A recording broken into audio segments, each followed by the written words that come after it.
Infidelity hurts families considerably, but to what length is it okay to hold on to that pain and then use it against others? That seems to be the case with today's first story and is what we'll be discussing. G'day there guys, it's your main man Marky and welcome back to another episode of r/AmITheA. Now if you love today's bloody good content, I want you to sit back, relax, chuck a prawn on the barbie, and get ready for some spicy stories. Let's go. Am I the asshole for kicking my sister out of my family gathering after comments about my adopted son? Some feel I should have handled the situation better, but I don't see how I'm wrong. Me and my sister, 37 female, are not as close as we used to be because of some messed up stuff that happened years ago. I had my son Jesse, 9, pretty young. Months after that, and to my surprise, my ex was pregnant again. Only, I knew it wasn't me, because having an infant to take care of and provide for left me with zero interest in sex, and we found out that it was my sister's fiancé, ex now, that she was seeing behind our backs. It hurt. Worst pain ever, but for my son's sake I tried to get past it. I come from a family of half-sibs too, so I wanted my son to be close to his half-brother, Keith. Surprise, not only were they, my ex and my sister's ex, horrible lying cheaters, but also terrible parents. Both got hooked on drugs and it only escalated from there. He got locked up when Keith was 3. This particular issue with my sister happened a couple years ago. My ex got sick, she was scared of Keith ending up in foster care like her, and I didn't want that for him either. I legally adopted him before she passed away when he was 6. Not everyone in my family was on board at first, but he's the kind of kid that's hard not to love, so they warmed up to him. My sister never did. She hated that I brought the son of her ex-fiancé into my family, and I understood why it was painful, but Keith's and Jesse's best interests were my main priority. That's how we drifted apart. Last weekend was my birthday, and we had a small barbecue at my place. My parents have tried hard to mend things between us, so they convinced me to let her come so we can chat. I thought that meant she was cool with Keith, because obviously the three of us are a package deal. I asked my parents how would she feel about Keith. They said not to worry about it. Again, I took it as she came around.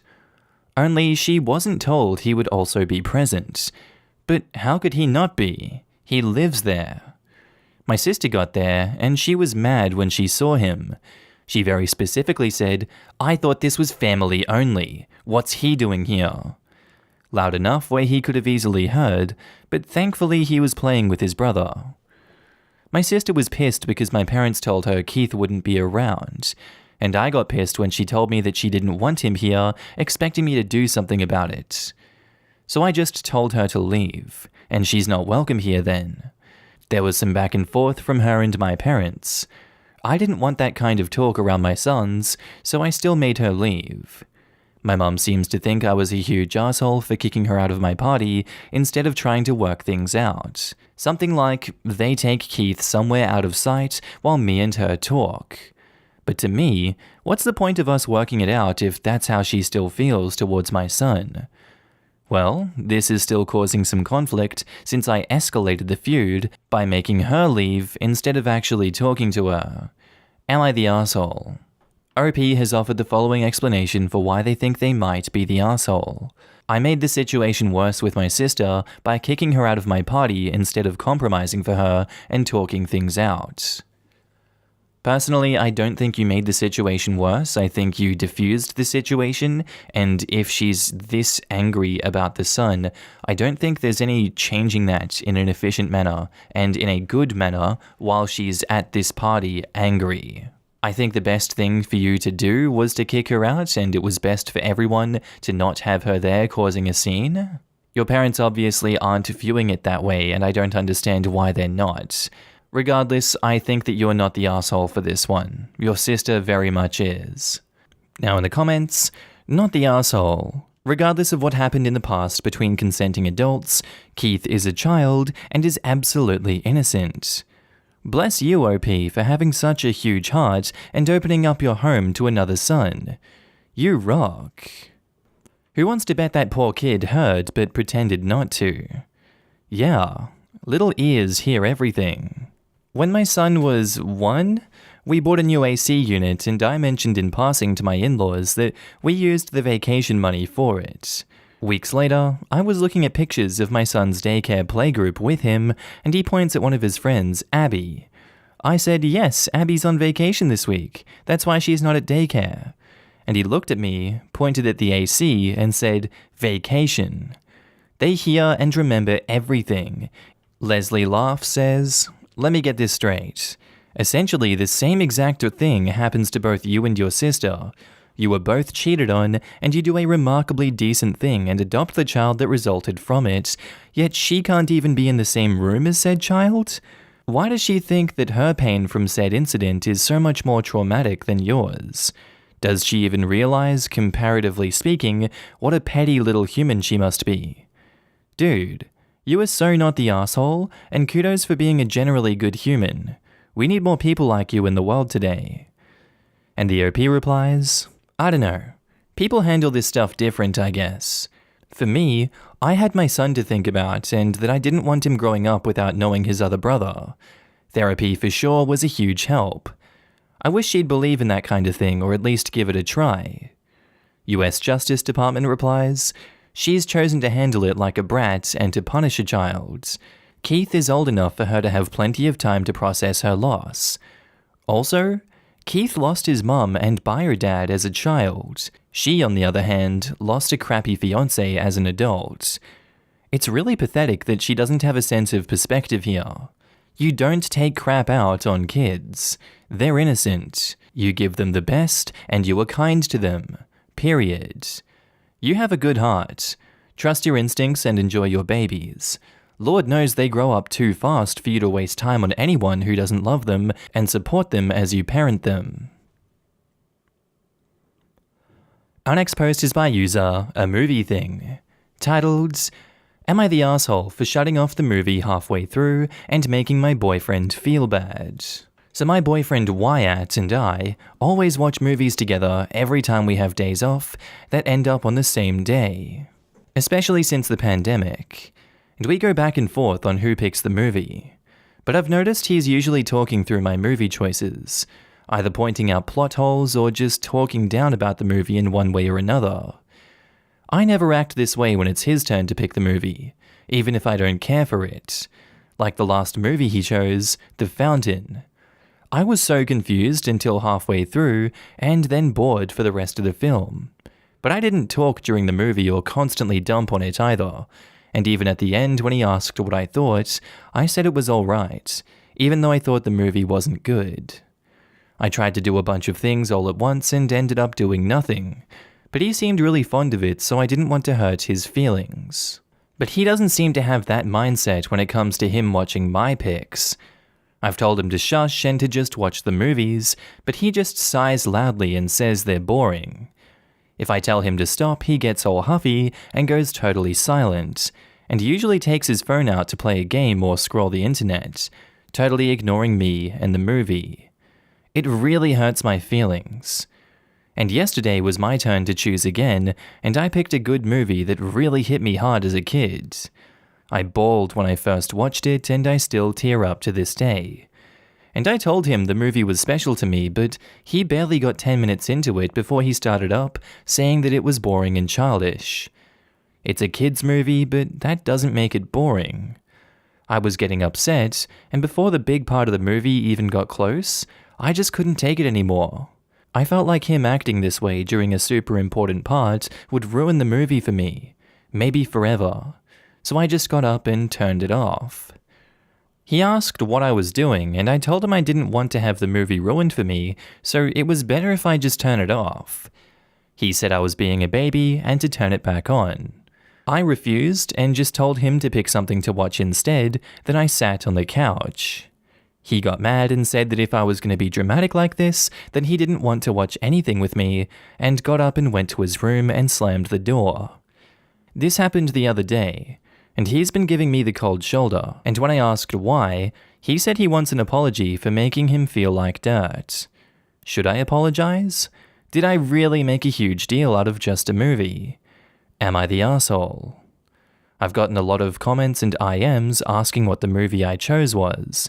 It was The Bridge to Terabithia.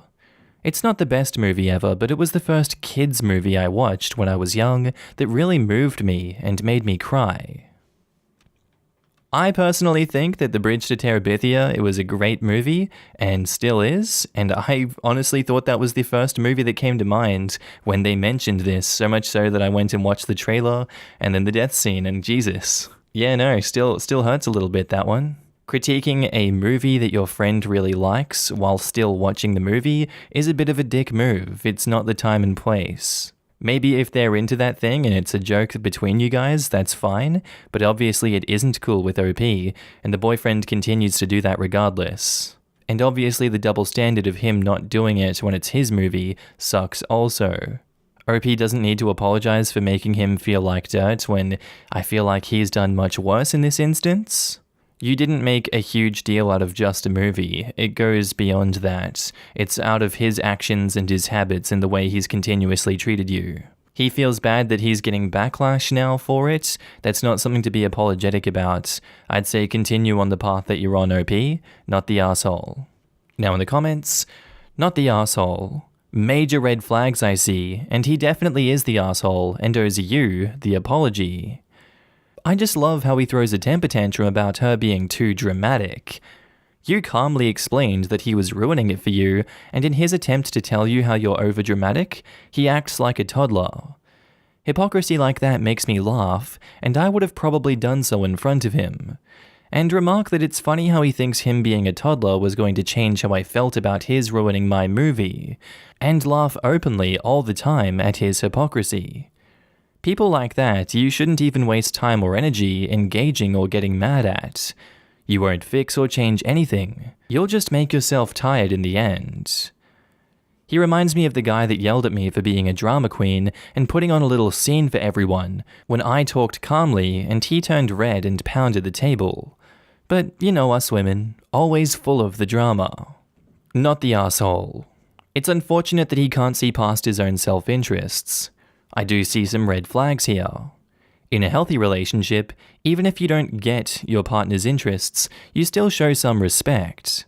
He could sit through the movie and then tell you at the end that it wasn't his preference. Instead, he is openly scoffing at your choices.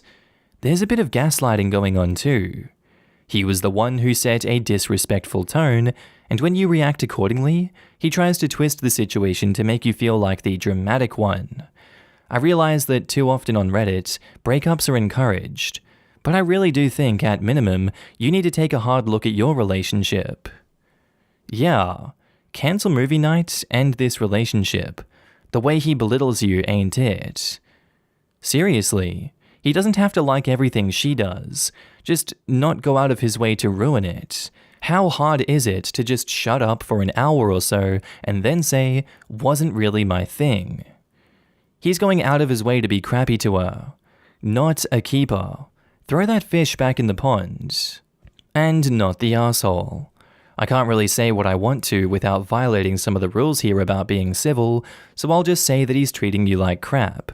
From how he's acting, your movies are garbage and he gets to rag on them as much as he wants, or else you're being childish. Yet you don't do the same back. That's not a basis for a loving relationship if he disrespects you that much and that easily. And OP replies, it definitely hurts, but they're just movies and shouldn't affect me this much. My sister says I'm being too sensitive again, and that I shouldn't let him not liking my movies affect me this much. Should doesn't exist, OP. It's just a projection. It does affect you this much, and that's valid. Your hurt is real. Put the effort there, not into the voice of should. Our next post is by user Autos Deluxe, titled, Am I the asshole for giving a neighbor's bully kid 2 tellings off in the same evening? So I, male 35, decided to take my daughter, who is 2.5, out for a walk around the block with her new scooter this evening. She's still learning to go on it, but when she gets a solid run at it, she's really good. As we were making our way around, I had noticed a couple of boys on bikes. I'd say they were between 10 to 12, passing us. They were doing fast laps on the road while we were sticking to the pavement. Suddenly, on one lap, one of the boys literally cut onto the pavement in front of us, blocking our path. He looked at my daughter and said, "Get off this street and don't come out until I tell you." His tone was definitely not lighthearted or funny. Now, my daughter is 2 and doesn't have a clue what's actually happened here, so she's smiling and waving. I, however, am unimpressed. I step between them and tell the boy, "If you threaten my daughter again, I'll take your bike, and when your parents come to get it, I'll tell them how nasty their son is." He did back off and we went on our way. Later, we went to the park just opposite our house. We were at the swings, and another girl came into the park, going on a swing near us. Then the same 2 boys rounded the corner, coming into the park, and making their way over to the girl. She quickly said, "Stay away from me. I've asked you before." The boys then laughed and ignored. I again intervened, and this time said, "She told you no. I suggest you get on your way before you get into more trouble." The girl then thanked me and left, and then we did too. The boys obviously noted what house I went to, because not long after, I got paid a house call by the mother, screaming at me for scaring her kids. I told her that her son was a complete piece of crap, trying to intimidate toddlers and girls. She said this wasn't over, and stormed off. Nothing has since happened, but my wife is saying that I took things too far. I don't agree, given that this brat is a complete bully based on the clear-cut examples I've seen today. However, I'm open to criticism. I think I might be the arsehole because it possibly isn't my place to scold children who I don't really know. Now in the comments, not the arsehole. It is completely your place to protect your 2-year-old from bullies, and I applaud you for stepping in when they were bullying the other girl. Maybe if mum would scare her kids a little with consequences, they wouldn't be out bullying toddlers. I'm guessing his home life is extra crappy, and the parenting that happens there is weak, either being gentle or non-existent. Not the arsehole. GMLKO says, not the arsehole. In my opinion, you had remarkable restraint for not getting really angry with the punk for threatening your toddler. Not the arsehole, but this is why video evidence is powerful. It sounds like a body cam or having your phone easily set to start recording would be a smart move, since the last thing you probably want is the cops knocking on your door for threatening a child. OP, this. What happens if you try to de-escalate appropriately again? They could spread false accusations of death threats or threats of violence against them.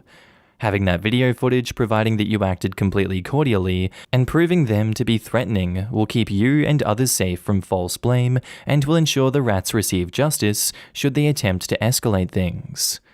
Speaking of which, my experience is that it will be escalated in some way, so go with that guy's great advice. It could save you from the worst case scenario. Better to be prepared for nothing than screwed by something. Our next post is by user Evil13th, titled, "Am I the arsehole for refusing to inconvenience myself over somebody else's problem?" So recently I moved into a new flat with my friend.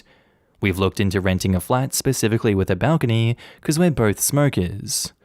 To be honest, I'd probably be okay smoking in my room since I roll my own cigarettes, McBaron choice if anyone's interested, that don't have any horrid smell. But usually landlords, ours including, forbid this, and I don't want to risk it. The flat is on a 2nd floor out of 4, and that's going to be important, though I guess just in a way that it's not the last floor.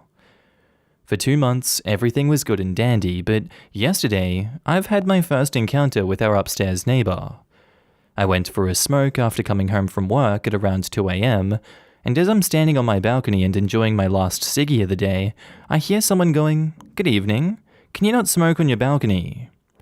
I look above me, a little confused, and see someone sticking his head out of the window, saying, "Evening, and why should I not do it?" The neighbor then started a rant about how the smoke goes up and into his apartment, woke him up, how he's been patient for a while, but now can't take it anymore, how he has a right to a healthy life and doesn't want my filthy habits to impact it, and so on. He then suggests that I should smoke in the kitchen or go completely outside, because he doesn't like this smell. So you're saying I can't smoke in my apartment on the balcony because you don't like it? You mentioned you have a right to a healthy life. I don't have a right to do with mine whatever I want? I didn't come to your home and start smoking after all. Can't you just close your window and move on? To which he replied, but it's hot outside. I don't want to close my window. Now at this point, I'm not confused anymore. I'm just startled from his sheer audacity. So let me get this straight. You don't like me smoking here at my place, but you don't want to inconvenience yourself by closing the window. Instead, you want me to do something differently, even though it's you who has a problem with how things are. That about right? Yes. Well, okay then, I replied, and lighted another roll-up, ignoring his following threats to pour cold water on me whenever I'm smoking. Since by the time I finished, he was still going on about pouring water. I simply said, yeah, you do that, and headed inside.